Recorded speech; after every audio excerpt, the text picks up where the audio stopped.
Hello guys, the Firebrothers here. Welcome to a Transformers and Dragon Ball Z crossover is more likely to happen than a Transformer and Bionicle crossover. Just saying. Anyways, today I have a new Transformers theory or explain. This is basically the same thing. Today I'm gonna be talking about why is Starscream's head, all fixed up in the last night when Daytrader gives Starscream's head to Cade. Because if you remember in Dark of the Moon, let's just say that Starscream's head was kinda torn in half, and in the last night it's on pristine condition, like if it was yesterday he was built. Now, some people have been asking me to cover this topic, and honestly, I didn't really want to do it because I feel like the answer is actually pretty simple. But anyways, I'm just gonna explain it right now. So there's two explanations. Number one is the movie canon, and number two is the production canon, which is basically the same thing. One happens, in terms of the story, and the other one is in terms of the production, like what's going on behind the scenes. But before we keep on going, I just want to say, guys, that I recently released a new Sons of Unicron song. It's basically a parody of Death Note. The first opening, not the second opening with all the screaming.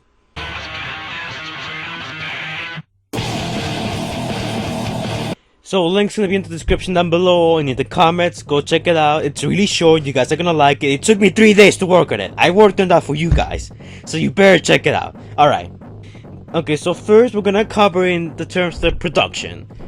Alright, so in terms of the production, the main reason why Starscream's head would be, in pristine condition is so that we can know that it's really Starscream's head. In Dark of the Moon, the movie, Starscream's head was basically destroyed. It wasn't like in a million pieces. And if we had that same head in the last night, I don't think we will be able to recognize it. I mean, sure, you will probably be able to recognize it, but when we see Starscream's head, the scene's really quick. So I doubt that in that, split seconds of us seeing the head, we can, figure out that it's actually Starscream's head without, Daytrader telling us that it's actually Starscream's head. Because in the last night, we also see Jolt's head, and we cannot really tell it's Jolt's head because it's kind of damaged, and at the same time, it's only in there for a couple seconds. Or look at Ironhide's head. Let's say if Ironhide's head was in the movie from Dark of the Moon, we wouldn't be able to recognize it because it's almost disintegrated. Look, this is what's left of his head. This is the same for other characters like Sentinel Prime. In Age of Extinction, you almost miss Sentinel Prime because his head kind of look a bit different. If it wasn't for the beard, we wouldn't be able to recognize it. And also, making a damaged Starscream head will take a lot of money. I mean, I think it will be easier to, build a pristine prop of Starscream's head than actually, making a damaged one with details of the blaster fire, like this part missing, like the eyes popping out. I think it would be way easier to just, make a pristine condition of it. And also, there's also that chance the production probably had a model of Starscream's head just lying around for either the first or second movie, or even the third movie. So that's what they just decided to use it because it was already there. They didn't need to waste any money. But let's say if they didn't have a prop of Starscream's head, then they just, build a new one and decided to just make it in pristine condition. That way they don't have to add that much detail to it. But yeah, that's the explanation in terms of the production. I personally believe that it was just a prop that they used in one of the previous movies, and then they just decided to recycle it. Kind of like they recycle a lot of Transformer models with the last night. The KSI drones, Jetfire, Constructicons, most of the Decepticons were CGI reuses. So yeah, I'm just inclined to believe it's a reused model. But now we're gonna jump into the in-universe, canon as to why would Starscream's head be in pristine condition. Now, I think this answer is actually... I think Daytrader already gave us the answer, to be fair. Starscream died in Chicago, okay? And supposedly KSI cannot just defile a lot of Transformers corpses so they can build their own Frankenstein KSI army. But apparently there's also a lot of scavengers that are like scavenging Decepticon technology and Decepticon bodies to like, you know, build their own weapons or build their own transformers. We don't really know if other countries are doing it, but as far as we know, in Age of Extinction, KSI are the only ones doing it. At the beginning of Age of Extinction, Cemetery Wind, they also tell us that there's people that are getting the hands of the technology, like other countries, individuals, scavengers. The government's trying to confiscate as much technology as they can. Now, why am I bringing this up? Well, KSI obviously didn't, you know, stole Starscream's head. Somebody else did. Now, will it be a Decepticon or a human? That's the question, because why would a human steal Starscream's head? Unless they know who he is, because by the time of the last night, we do know that it's public knowledge who Soundwave, Shockwave, Starscream, and Megatron are. Because Cade knows who Megatron is, and BBN knew who Soundwave and Shockwave are, and those two are just civilians. Meaning that more civilians, and it's public knowledge that they all know who the main, you know, Decepticon leaders are. Well, leader is too strong of a word.